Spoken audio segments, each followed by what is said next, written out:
Hace un año, el ministro de Economía presentaba Capital Radio y se mostraba convencido de que dos cosas ocurrirían. La primera, que la recuperación económica iba a continuar en España. Por aquel entonces, enero del año pasado, estaba creciendo la economía en torno a un 0,3%, datos del trimestre anterior, era el segundo trimestre de crecimiento consecutivo. Y la segunda cosa de la que se mostraba convencido es de que España comenzaría a crear empleo neto. Ambas cosas han sucedido, desde luego, en este año, en el que han pasado muchas otras cosas. Hemos venido vigilando las variables flujo, tal y como nos sugirió en aquella ocasión, y esas variables le han venido dando la razón. Es la verdad, incluso el FMI, que ha revisado sus previsiones a la baja para casi todo el mundo, ha mejorado las de España 0,3 este año, ahora hasta el 2%. Así que es un buen momento para saludar de nuevo al ministro de Economía, don Luis de Guindos, y darle las gracias por aquella presentación de hace ya un año y por estar hoy con nosotros en Capital Radio. Ministro, muchas gracias. Es un placer estar con ustedes otra vez. Lo acertó usted hace un año, incluso pecó de prudente. Bueno, yo creo que es importante ser prudente en las proyecciones económicas, no generar ningún tipo de falsa expectativa y que después la realidad supere a las proyecciones, porque eso lo que hace es permite ir generando confianza en lo que es el planteamiento de las proyecciones económicas y también de la propia política económica. Como decía antes, lo peor que se puede hacer en esta vida es crear falsas expectativas. El FMI calcula que la economía española puede crecer un 2% este año. ¿Espera usted más que eso? Bueno, en estos momentos, en el primer trimestre de este año, ya la economía española está creciendo a una velocidad de crucero por encima del 2%, ¿no? Pero las proyecciones se revisan 2 veces al año. Se revisan en el mes de abril y se revisan en el mes de septiembre cuando preparamos el cuadro macroeconómico de los presupuestos del año próximo. Y ahí tendremos que ir viendo lo que va pasando. Los datos no son malos y vuelvo a repetir, la economía española tiene una velocidad de crucero en estos momentos por encima del 2%. Y además, pues cuando uno analiza lo que son los fundamentos de dicho crecimiento económico, pues son unos fundamentos que se puede considerar que son sólidos. ¿Qué parte de esos 2 puntos y pico le debemos al petróleo? No, todavía el petróleo, esta proyección del 2%, nosotros lo hicimos antes de la caída del precio del petróleo. Ahí ha habido fuerzas contrapuestas, ¿no? Vientos de cara y vientos de cola. Sin duda, el precio del petróleo es un viento de cola para la economía española. También la depreciación del euro, que ha caído prácticamente un 15% en relación con sus máximos. Pero también tenemos algunos vientos de cara, ¿no? Como es, por ejemplo, que se lo indicaba el propio Fondo Monetario Internacional, como es, por ejemplo, los riesgos geopolíticos, la situación en Rusia, el menor crecimiento en Europa, etcétera, ¿no? Por lo tanto, yo creo que en términos netos en estos momentos yo soy optimista, pero la revisión tendrá lugar en abril de este año. Al alza espera usted, por tanto. Bueno, la revisión, aunque soy optimista. Hace un año, ministro, usted dijo que le preocupaban 3 desequilibrios de la economía española. Voy a preguntarle por los 3. Citó en primer lugar a la deuda pública, que no ha parado de crecer. Todavía seguimos con déficit público alto, a pesar de que se está reduciendo conforme a lo comprometido con Bruselas, pero se está acercando al 100% del PIB. ¿Esto puede restar posibilidades de crecimiento a la economía española? En España la deuda pública ha crecido mucho, fundamentalmente por 2 factores. En primer lugar, porque hemos tenido una contracción del Producto Interior Bruto, es decir, el ratio de deuda pública PIB es un ratio, es decir, en este caso el denominador se ha contraído, que es el Producto Interior Bruto en términos nominales, ¿no? Y después tenemos el déficit público, que es la segunda razón fundamental. Esos 2 factores se están modificando y el Producto Interior Bruto ha vuelto a crecer. Este año pues esperamos un crecimiento del 2% y que además se mantenga en el tiempo. Y en segundo lugar, muy importante, el déficit público ya es mucho más reducido, es decir, este año vamos a estar en el entorno del 4,2%, ¿no? Que es nuestro objetivo comprometido con Bruselas. Desde ese punto de vista, yo lo que diría es que vamos a ir viendo que el ratio de deuda pública PIB se estabiliza en torno del 100% del PIB y a partir de ahí empieza a reducirse. Ahí, por lo tanto, es una situación en la cual la deuda pública española, a pesar de que ha crecido muy rápido, de forma muy acelerada, estará en una situación sostenible, ¿no? Y por lo tanto es perfectamente asumible por parte de los agentes económicos. Yo simplemente recordar, por ejemplo, que hace unos días hicimos una emisión sindicada de un bono a 10 años con una demanda de más de 22.000 millones de euros, ¿no?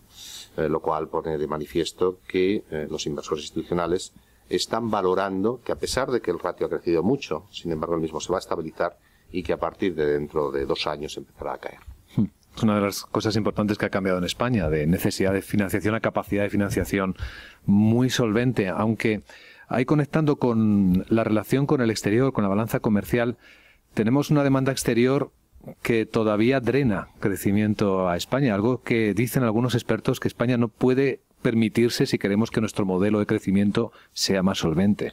No es cierto. Yo creo que la evolución de la exportación española ha sido la variable fundamental por año. Por ejemplo, en el año 2013, un año muy difícil para España, ahí se ponía de manifiesto que crecía la exportación por encima del comercio internacional, a pesar de la apreciación del tipo de cambio del euro, que entonces teníamos apreciación del tipo de cambio del euro. Desde entonces yo creo que hemos tenido una depreciación del euro, hemos tenido una mejora muy importante de los precios del petróleo, que se refleja en la balanza de pagos, pero yo creo que ya España, y ahí hay una tal vez de las señales del cambio estructural de nuestro comportamiento, el sector exterior cada vez es más relevante y mucho más importante para nuestra evolución económica. Yo creo que ahí, por ejemplo, ya los cambios estructurales tienen que tener lugar desde el punto de vista, por ejemplo, del tamaño de la pyme española. Es difícil que la exportación española continúe creciendo como ha venido creciendo si no se incorporan muchas más pymes, y para ello es importante que su tamaño sea superior, y también su gobierno corporativo y también su estructura de financiación mucho más saneada. Ese es uno de los cambios fundamentales en los cuales tiene que abordar la economía española en los próximos años. Ahora volvemos enseguida al modelo de crecimiento de España, pero para no perder el hilo de los 3 desequilibrios que a usted le preocupaban, ministro, era la deuda pública, era el sector inmobiliario. Los últimos datos que hemos estado comentando esta misma mañana en la radio hablan de que ya se tocó suelo en 2014. ¿Usted está de acuerdo con esa visión? Sí, hay algunos segmentos en los cuales se ha tocado suelo. El sector inmobiliario es muy variado. No es lo mismo pues un piso en Madrid que un piso en la costa, o un solar en un pueblo de Castilla-León o de Castilla-La Mancha que un solar en el centro de Madrid. Es decir, que hay muchísimas subsegmentos y submercados en el mercado inmobiliario, ¿no? Pero en términos generales lo que se ve es que hay ya una estabilización de precios, y que incluso, y este es el cambio tal vez fundamental, la construcción, que durante los 6-7 años de la crisis que se inició en el año 2008, drenó crecimiento económico, pues ya no es una rémora como ocurría anteriormente, incluso puede tener una ligerísima aportación positiva al crecimiento a lo largo de este ejercicio y los próximos años. La tercera preocupación quizá es la más importante, la más compartida, el desempleo. Bueno, se ha creado empleo neto, efectivamente, más de 400.000 puestos de trabajo en el último año. La última encuesta de población activa parece que mantiene esa tendencia, aunque ahí tenemos un problema estructural, ¿no?, con el paro de larga duración y el desempleo juvenil. Sí, sin duda. El paro es el principal problema de la economía española, es la principal, diría yo, no solamente cicatriz, sino herida que todavía está abierta de la economía española, y especialmente, como usted ha señalado, el paro de larga duración, porque el paro de larga duración lo que hace en última instancia es dificulta enormemente la empleabilidad, ¿no?, de esos trabajadores, porque se van alejando del mercado laboral y van perdiendo lo más importante que se tiene, que es el capital humano, ¿no? Yo creo que los datos de empleo van a ser buenos. No nos podemos de ninguna forma limitar a tener datos buenos. Hay que tener datos extremadamente buenos desde el punto de vista de lo que es empleo. Existen posibilidades. Creo que ahí reducir, hasta que no reduzcamos en 10-12 puntos adicionales nuestra tasa de paro, España no habrá salido de la crisis. Habremos recuperado seguramente dentro de un par de años ya la renta que perdimos durante la crisis económica que empezó en 2008, pero todavía nos queda muchísimo por hacer en términos de empleo y en términos de reducción de la tasa de paro y sobre todo de generación de empleo, y muy especialmente de los parados de larga duración. ¿Cree usted que algo más en reforma laboral queda por hacer para esto? No, se ha hecho mucho en reforma laboral. Yo creo que hay que ver todas las cuestiones de las políticas activas de empleo. Desde mi punto de vista, y centrándome otra vez en el paro de larga duración, ahí es necesario una recalificación, ¿no?, en el sentido de una mejora del capital humano de esos parados de larga duración, que en muchas ocasiones provenían del sector de la construcción, que el sector de la construcción, aunque ya no drena, tampoco tiene las aportaciones que no eran positivas que teníamos, por ejemplo, hace 10 años, cuando en las épocas de las vacas gordas, ¿no?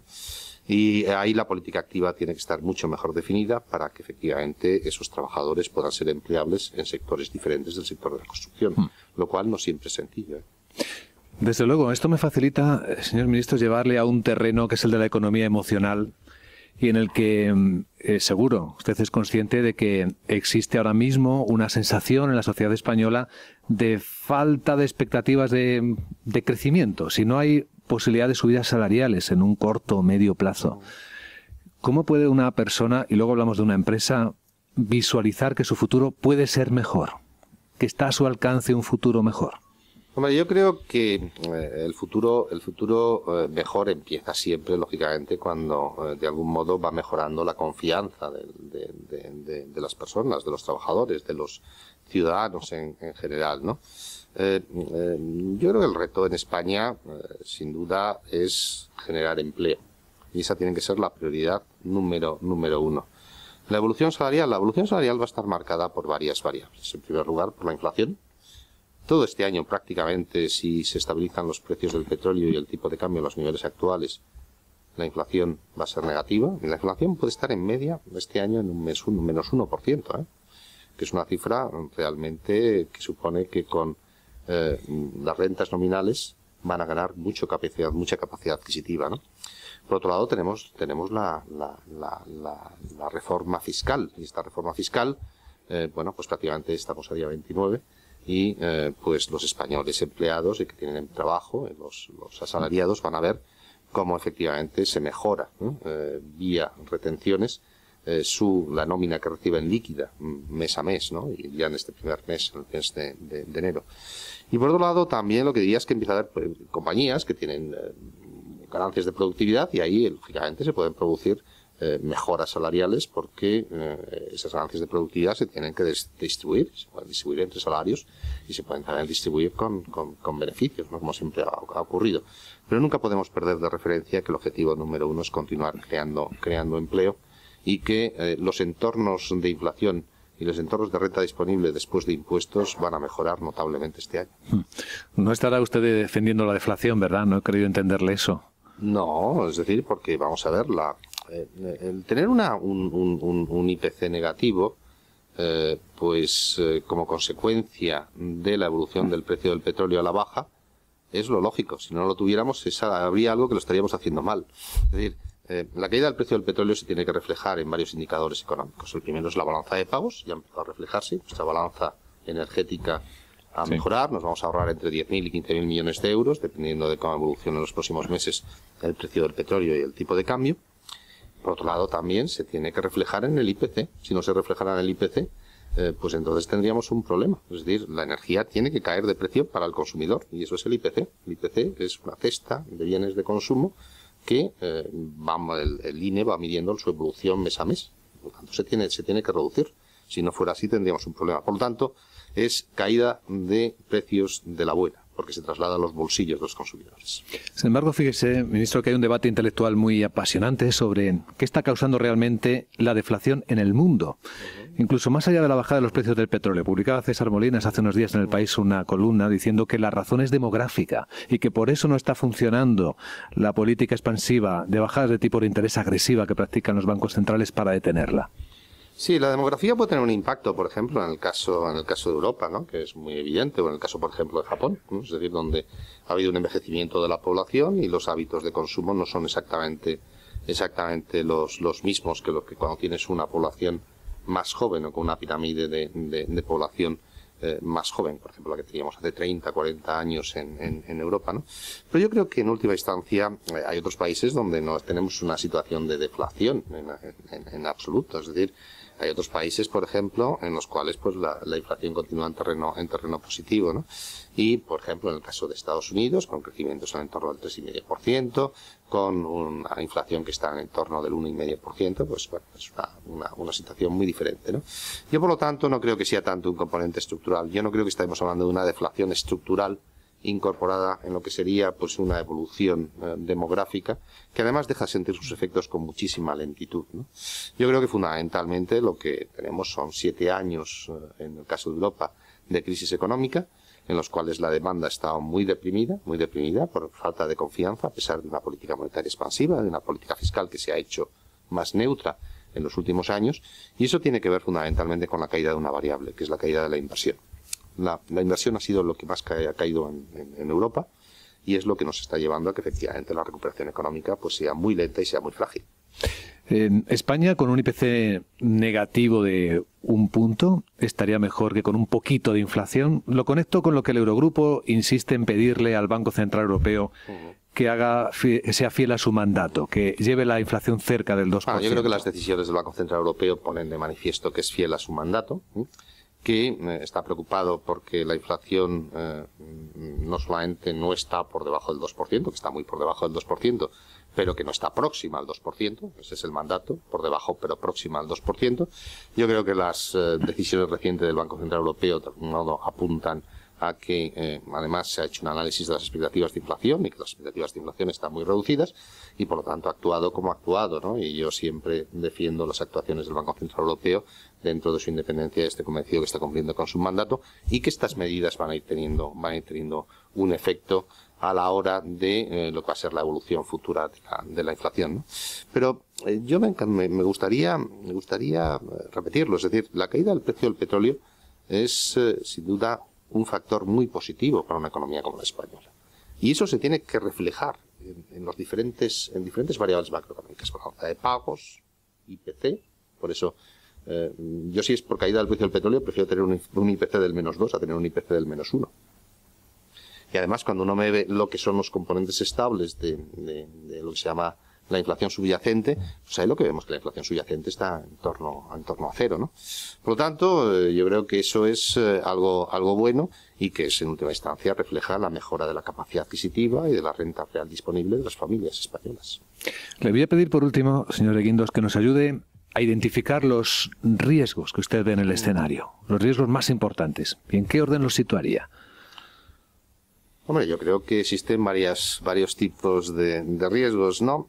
Cuando uno analiza estrictamente lo que son los fundamentos de la economía española, tal como han recogido todos los analistas internacionales, como ha recogido pues el Fondo Monetario Internacional, como va a recoger también la Comisión Europea y la propia OCDE, etcétera, yo creo que a diferencia de lo que ocurría en los años de bonanza, que todos los desequilibrios macroeconómicos aumentaban y se hacían cada vez más profundos, ahora cada vez están más reducidos y están más controlados. Y eso es el indicador adelantado del que vamos a tener. Por lo tanto, desde el punto de vista económico, yo creo que la economía española está en unas bases y una plataforma completamente distinta a la que tenía hace 5, 6, 7 años, o incluso menos, hace 3 años. Es decir, desde el punto de vista estrictamente económico, cualquier analista objetivo diría que la economía española va a tener 2 o 3 años de crecimiento próximo al potencial, que es en torno al 2,5-3%, con creación de empleo y con una situación en la cual el sector exterior pues va a continuar aportando, es decir, que vamos a tener un superávit de la cuenta corriente de balanza de pagos y con una inflación reducida, es decir, es un escenario benigno, es un escenario positivo. Riesgos. Existen siempre riesgos internacionales, es decir, podemos tener, pues, por ejemplo, riesgos geopolíticos, están ahí. Y después también, bueno, nadie se oculta que este año es un año complejo desde el punto de vista electoral, ¿no? El gobierno, sin embargo, está convencido de que va a mantener el rumbo, que quedan todavía reformas por hacer, reformas importantes, aunque ya, lógicamente, la legislatura va llegando a su fin, y que desde lo que es, y lo mejor para tener un buen resultado electoral, es que se afiance la recuperación de la economía española. Para afianzar la recuperación de la economía española, la receta es muy sencilla. Continuar con una consolidación fiscal prudente, como la que estamos haciendo, pero ambiciosa. Continuar con la austeridad, continuar con reformas económicas, continuar mejorando la financiación de la economía española, continuar incrementando la confianza tanto internacional como de los inversores domésticos y sobre todo el elemento fundamental es que la generación de empleo continúe. Y como ha dicho el presidente de gobierno, yo creo que los datos que vamos a tener van a ser buenos y que España entre el año pasado, 2014, y este año 2015, pues va a crear pues mucho empleo, cerca de 1 millón de puestos de trabajo. ¿Es correcto interpretar que con esta incertidumbre o riesgo político las nuevas primas de riesgo se relacionan con los partidos populistas? Bueno, ahí ha habido análisis, ¿no? Desde el Fondo Monetario, pues antes se hablaba de riesgo soberano y ahora habla de riesgo político. Bueno, bien, eso son de vez en cuando, son elucubraciones, ¿no? Yo creo que, si me permite usted, vamos a ver, yo creo que la sociedad española es muy sabia, sabe perfectamente dónde estábamos, sabe perfectamente dónde estamos ahora. sabe cómo las dificultades a las cuales nos enfrentábamos, es consciente que estuvimos en una situación límite hace 3-4 años y que ahora es completamente diferente y que las perspectivas son diferentes. Eso no es caer en la complacencia, eso es de alguna forma pues darnos cuenta que la sociedad española, no el gobierno, la sociedad española en su conjunto, que ha sufrido, que de alguna forma ha tenido que hacer frente a muchísimas dificultades, pues también empieza a revertir una situación y que era muy complicada y que ahora la perspectiva es mejor, ¿no? Eso es reconocer que hemos hecho cosas bien, ¿no? Y yo creo que no es solamente el gobierno, esto no solamente es mérito del gobierno, ni muchísimo menos, es mérito del conjunto de la sociedad española, ¿no? Y ahí, pues, yo creo que hay una referencia, ¿no? No creo que la sociedad española quiera volver a lo que teníamos hace 3 o 4 años. Don Luis de Guindos, ministro de Economía, quiero darle las gracias por concedernos esa entrevista justo un año después de presentarnos. Ha sido un placer. Ha pasado un año. En Capital Radio, es un placer. A ver dentro de un año cómo han cambiado las cosas.